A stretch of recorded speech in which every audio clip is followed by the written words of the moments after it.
Bonjour à tous et bienvenue sur Déclic Numérique dans cette nouvelle vidéo. Alors comme l'hiver arrive, je voulais simplement faire quelques petits rappels de quelques conseils qui vous permettent de bien utiliser votre appareil photo quand le temps se rafraîchit. On y va.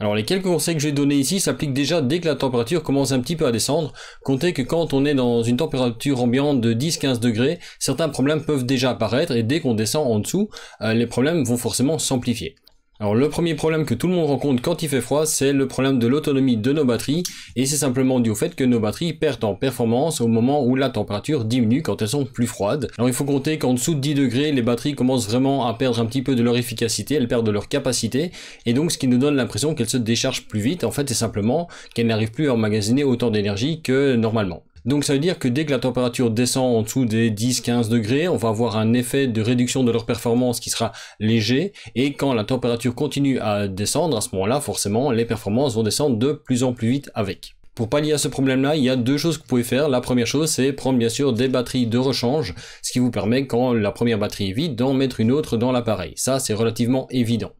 Par contre, ce que vous pouvez faire également pour éviter les problèmes, c'est que les batteries de réserve principalement et éventuellement celle aussi qui est dans votre appareil, c'est de ne pas la laisser dans l'appareil exposée au froid quand c'est pas nécessaire et de la mettre par exemple dans la poche intérieure d'une veste près de votre corps de manière à profiter de votre chaleur corporelle pour les maintenir à une température efficace. Donc mon premier conseil, c'est que vos batteries de réserve et également la batterie de votre appareil, quand vous ne l'utilisez pas, ne les laissez pas traîner dans votre sac, ne les laissez pas dans votre appareil, gardez-les au chaud dans vos poches, dans une poche intérieure de votre veste par exemple.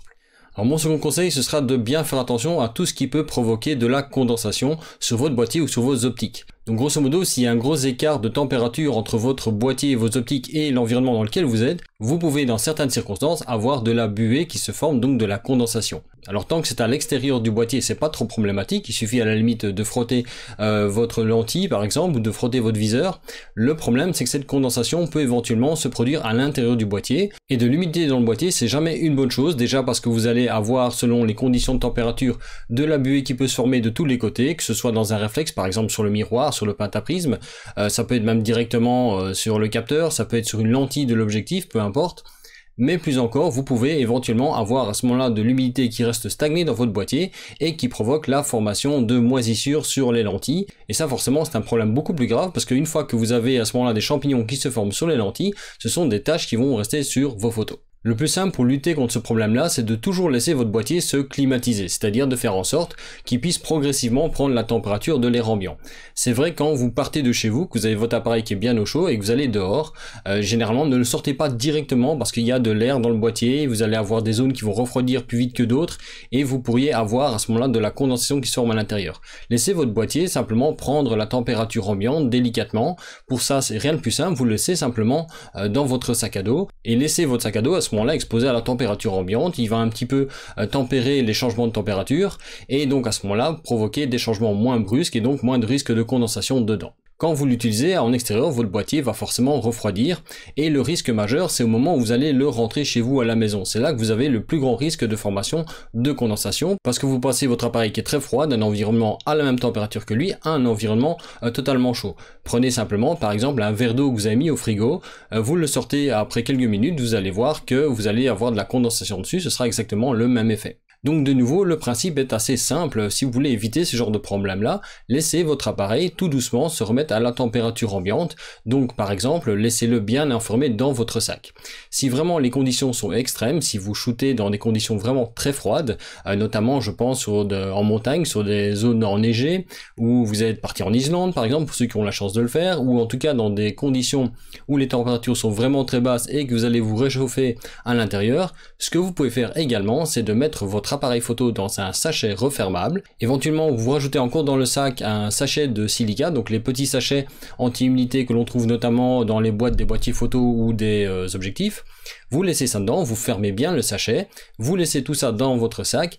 et vous laissez votre appareil prendre la température enfermé dans ce sac. Une fois que les températures se seront équilibrées, vous pouvez ressortir à ce moment-là votre boîtier en toute sécurité. Si les conditions ne sont pas trop extrêmes, vous pouvez simplement vous contenter de le laisser enfermé dans votre sac. Si vous avez avez un sac qui est relativement hermétique, pas de problème, vous laissez votre boîtier dans votre sac, vous attendez une demi-heure, 1 heure, 2 heures, le temps nécessaire pour que votre sac ait pris une température un peu plus proche de la température ambiante, et à ce moment-là, vous pourrez ressortir votre boîtier en toute sécurité.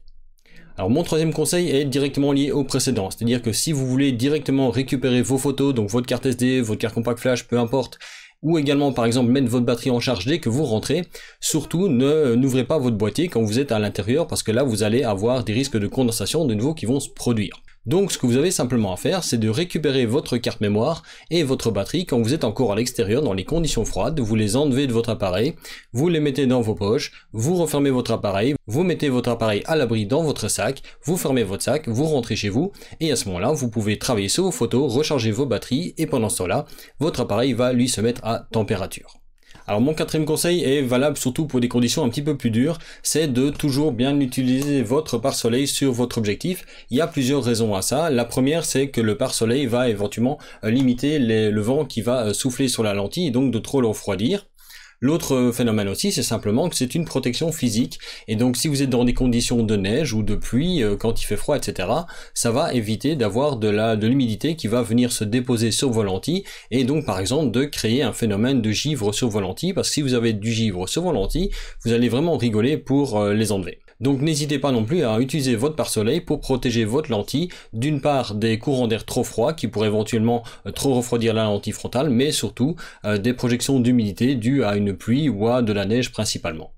Mon dernier conseil, ce sera surtout de bien vous protéger vous-même quand vous allez dehors faire de la photo. D'une part parce que vous n'avez pas envie peut-être d'avoir les mains gelées, de risquer de lâcher votre appareil ou même d'avoir éventuellement des blessures aux mains dues au froid. Donc déjà avoir des bons gants, ça peut être une solution. Alors ceux-ci, c'est pas forcément les meilleurs gants qui existent, ce sont des gants que j'ai achetés dans un magasin de sport bien connu, mais ils tiennent pas particulièrement chaud, c'est bon pour quand ils gèlent très légèrement. Mais ils ont la particularité d'avoir le bout des doigts avec des fibres un petit peu métalliques dedans, ce qui permet d'utiliser les fonctions tactiles des écrans sans devoir enlever les gants. Il existe toutefois des gants un petit peu plus efficaces pour ça, notamment avec des gants où vous pouvez en fait remonter le bout des doigts, vous pouvez en fait ressortir vos doigts du bout des gants, ce qui vous permet à ce moment-là d'employer les molettes. Donc surtout n'hésitez pas à prendre des gants qui sont vraiment utiles. Toutefois faites quand même attention avec les gants que j'ai ici, moi ce sont des gants qui sont pas faits vraiment pour la photo à la base, c'est plutôt des gants qui sont faits pour du sport et pour maintenir un smartphone en main pendant qu'on court, etc.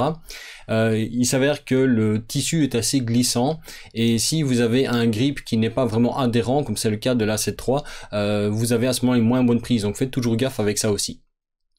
Voilà donc pour mes quelques conseils pour faire de la photo quand le temps commence à se rafraîchir. J'espère que ces conseils vous auront plu et pourront vous servir. Si vous avez d'autres astuces pour la photographie par temps froid, n'hésitez pas à l'indiquer dans les commentaires, ils sont là pour ça. Quoi qu'il en soit, si cette vidéo vous a plu, comme d'habitude, likez-la, commentez-la, partagez-la, n'hésitez pas à vous abonner à la chaîne et activer les notifications. Vous pouvez également me suivre sur Facebook via le groupe et la page Facebook de Déclic Numérique. Il y a également le compte Twitter de Déclic Numérique et mon compte Instagram. Vous retrouvez les liens tout ça à la fois dans la description de la vidéo mais aussi dans la bannière de la chaîne. Et sinon moi je vous dis à la semaine prochaine pour une nouvelle vidéo sur Déclic Numérique.